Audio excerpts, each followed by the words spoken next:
A Garota da Agulha é ambientada em 1919, se passa na Dinamarca, na cidade de Copenhague, e a Dinamarca, ela nem foi um país que participou tão ativamente assim da Primeira Guerra Mundial, mas ainda assim dá para ver ali como que isso afeta os posicionamentos de tudo que está acontecendo no filme. No começo do filme, nós somos apresentados a personagem Caroline, que é interpretada pela atriz chamada Vicky Carmensone e que vive um mundo de extrema miséria. Ela é uma jovem operária e seu destino acaba se cruzando com Dagmar Overbye, que é uma mulher que esconde um segredo terrível. A trama ela mistura ficção e história real. Isso foi uma coisa que me surpreendeu bastante. Mas o filme ele conversa, ele dialoga entre os dois muito bem assim essa estrutura. Caroline ela é uma mulher desesperada. Logo no começo do filme, a gente já entende isso de cara quando acontecem algumas coisas nas primeiras cenas que demonstram o quanto ela já está numa vida miserável, né? E ela trabalha numa fábrica de costura, consegue um emprego ali, e até que o patrão dela, eles têm um caso, eles têm um pequeno relacionamento ali, né? Ele descobre que ela é viúva, que o marido dela sumiu, e o patrão acaba se aproximando com isso, e eles têm um caso e ela engravida, né? Só que chegando na parte em que você acha que ele vai assumir o filho dela, ou que vai acontecer alguma coisa do tipo, ele simplesmente dá um pé na bunda dela, por conta que a mãe dele não aprova o relacionamento de jeito nenhum. E aí, cara, começa o desespero dessa mulher, né? Que ela é uma funcionária que foi demitida e demitida grávida ainda por cima. Em um momento de vulnerabilidade da Caroline, a Dagmar se oferece para ajudar na situação e encontrar um lar para esse bebê, né? Que é o problema da Caroline, o maior problema seria esse bebê, né? Que o pai não quer, ela não quer, ninguém quer esse bebê. Então, ela vai pensar em abortar, ela vai, inclusive daí a referência da agulha, né?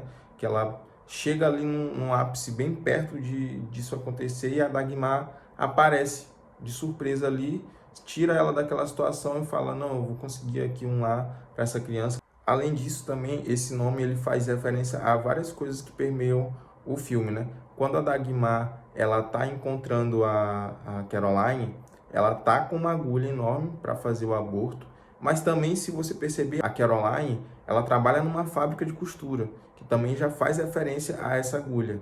E aí, meus amigos, o que parecia ser a mão amiga ali da Dagmar para salvar a vida da Caroline começa a tomar um contexto totalmente estranho, totalmente terrível, que só vocês assistindo para terem uma noção do que isso vai, a que ponto que isso vai culminar. O que me impressionou bastante também foi como que a Caroline é retratada, assim, ela é retratada como uma pobreza absurda, sem glamour, com uma aparência totalmente realista, tentando ser condizente ali com aquela época onde as pessoas que ficaram, né, que não foram para a guerra, passavam por uma miséria absoluta, porque a guerra ela acaba levando os recursos do seu país, né? E é muito legal quando a gente vê filmes, é muito legal quando a gente vê filmes que mostram não o que aconteceu com as pessoas que foram para a guerra, né? Mas sim o que aconteceu com as pessoas que não foram e que estavam ainda naquele momento, ficaram nas suas cidades. Mostrar esses percalços que as pessoas passaram é uma narrativa também muito legal que o diretor aposta e acaba acertando bastante. A atriz ela consegue passar assim de forma visceral mesmo toda a fragilidade e a desesperança da personagem. Não há espaço para beleza nem qualquer tipo de idealização aqui, tá? A produção ela opta por fazer uma coisa, um aspecto sujo, uma direção de arte sem filtros e uma fotografia em preto e branco que consegue capturar isso de uma forma impressionante. Mas o impacto do filme vai além da vida difícil da Caroline. Ele está enraizado em um fato real, que é a história da Dagmar Overbye, uma mulher que ficou muito famosa na Dinamarca por conta da sua participação. Atenção, agora vem um spoiler gigantesco do filme, então se você ainda não assistiu, pule essa parte, tá? A Dagmar Overbye, ela não só tem a participação, mas ela é a maior realizadora, né, na verdade, de assassinatos de bebês. Essa é a parte, não é a parte fictícia do filme, é a parte onde mostra a história real. Isso realmente aconteceu na Dinamarca naquela época e Ela foi presa por responsável pela morte de 10 crianças, mas tem outras pessoas que acusam ela da morte de até 21 bebês. Uma tragédia que abalou o país no início do século XX. A forma como o diretor conecta essa história da Overbye com a história da Caroline, ele costura as duas histórias, né? Ele faz uma espécie... Porque ao invés dele optar de uma forma mais fácil de contar a história da Overbye, né? Que é uma história chocante de uma assassina de bebês, ele, ao invés disso, brinca com a história da Caroline. E no meio do processo, já quase no meio do filme, que a gente é apresentado a personagem da Overbye. Então, o filme é sim sobre o assassinato da Overbye, mas também é sobre a vida penosa de Caroline, que tem um azar de cruzar com aquela mulher. E como ele consegue contar a história da Overbye de uma forma que é secundarista e ao mesmo tempo ela é a protagonista do filme, né? Ele é um filme também que mostra muito as escolhas extremas que essas personagens têm que tomar a cada momento do filme. O cineasta sueco Magnus von Horn, conhecido pelo seu trabalho no audiovisual desde 2007, não suaviza nem um pouco na sua abordagem. Ele usa a brutalidade dessa história para mostrar um filme que não oferece alívio em nenhum instante. Ele é implacável, é um filme de tensão crescente o tempo todo. O diretor Magnus von Horn, ele vem se destacando, né, no cenário do cinema atual, nos últimos lançamentos dele.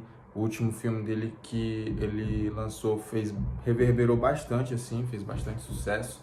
E agora ele vem com uma tentativa de fazer um terror, um suspense com A Garota da Agulha. Vou ler aqui para vocês, gente, um pouco de algumas entrevistas que o diretor deu falando sobre o filme, que eu achei interessantíssimo o ponto de vista dele. Bora lá, né? Em entrevista à revista do site Deadline, Von Horn declarou que, para ele, esse filme é como uma ficção científica. Você sabe, usamos a viagem no tempo para refletir sobre o nosso mundo atual. E penso que quanto mais semelhanças você encontrar com a sua própria sociedade, pior ela será. E se você não encontrar nenhuma, então melhor para você. Um lado meu sempre quis fazer um filme de terror. Quando ouvi falar do caso de Dagmar Overbye, fiquei assustado. A ideia tocou no medo que tenho. Eu era um pai muito novo na época. Tipo, e se algo acontecer com os meus filhos? Na minha experiência, você pode estar deitado à noite e imaginar coisas horríveis. E isso é um buraco escuro. Você não pode fazer nada a respeito desse medo, mas descobri que posso pelo menos usá-lo de forma criativa. Já fiz isso antes, usando o medo como uma espécie de combustível, e isso sempre funcionou bem para mim, porque muitas vezes surge disso algo muito pessoal. Em entrevista ao newsletter Seventh Hope, Von Horn comentou algumas de suas opções formais. Quando estava escrevendo ou preparando o filme, sempre ouvia música eletrônica. Nunca quis que a trilha sonora fosse da época, mas que tivesse um baixo eletrônico. Vejo agora que isso torna o filme mais moderno e mais conectado com o mundo de hoje. A fotografia em preto e branco é uma forma de fazermos uma viagem no tempo confiável para o público, usando imagens inspiradas em iconografia, filmes e fotografias daquela época. No filme, quando os trabalhadores saem da fábrica, recriamos a cena do filme famoso dos irmãos Lumière, A Saída da Fábrica Lumière em Lyon, 1895. É um modo de fazer o público viajar no tempo e acreditar naquele mundo. Mesmo que não conheçam esse filme específico, inconscientemente acredito que o sintam. Sempre quis construir miniaturas para usar em um filme.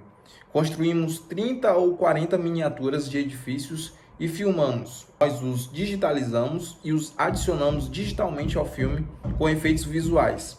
Era uma forma meio analógica de trabalhar. Após estrear em competição na mostra oficial do Festival de Cannes em 2024, A Garota da Agulha participou de diversos festivais mundo afora, inclusive o Festival do Rio, tá? Recebeu vários prêmios e concorre com outras 4 produções, inclusive Ainda Estou Aqui de Walter Salles, ao Oscar de melhor longa-metragem internacional, a ser entregue no dia 2 de março desse ano de 2025, tá? Concorrem também nessa categoria Emília Pérez, de Jacques Saudar, Flow, de Jintz, Zilba Lodges e A Semente do Fruto Sagrado, de Mohamed Rassouluf. Desde 24 de janeiro, A Garota da Agulha está disponível na MUBI, que foi onde eu assisti esse filme também. e terá talvez lançamento do filme no Brasil. Isso ainda não está muito bem, até agora, né? No momento que estou publicando esse vídeo, ainda não está muito bem esclarecido como que vai ser a distribuição dele no Brasil, tá? Agora, coisas que me chamaram bastante a atenção no filme. A fotografia do filme eu achei assim primorosa. A escolha da fotografia ser em preto e branco, acho que faz a pessoa imergir ali naquela época de Primeira Guerra Mundial, faz a pessoa imergir no filme, imergir na história mesmo, que você tem a sensação de estar no passado. O preto e branco ele traz isso, o preto e branco também traz o peso do drama que esse filme traz, que é um drama mesmo de realidade cruel, cara. É um drama que mostra como é a vida da pobreza, como é a vida de uma mulher pobre, como é a vida de uma mulher que sofre vários percalços ao longo do caminho, e em nenhum momento a direção de arte, direção de fotografia economiza em mostrar essa pobreza. Não, eles mostram mesmo a dureza daquela pobreza daquela mulher, a dureza daquela vida. E no meio do filme, quando ela tem esse encontro com a Dagmar Overbay, que você pensa que, pô, tá tudo melhorando, tá tudo ficando ótimo, tá tudo ficando legal, é aí mesmo que as coisas começam a desabar a ladeira abaixo. Bom, é isso aí, galera. Esse é o meu comentário sobre o filme A Garota da Agulha. É um filme que eu gostei bastante. Primeiro vídeo do canal, desculpa se tiver alguns erros aí. Vou tentar trazer um formato parecido com esse, melhorar cada vez mais os cortes e a dinâmica das falas também. E é isso, galera. Se inscreve no canal, ativa os sininhos para as notificações. Vou tentar fazer também vídeos sobre cada um dos filmes indicados de melhores filmes ao Oscar.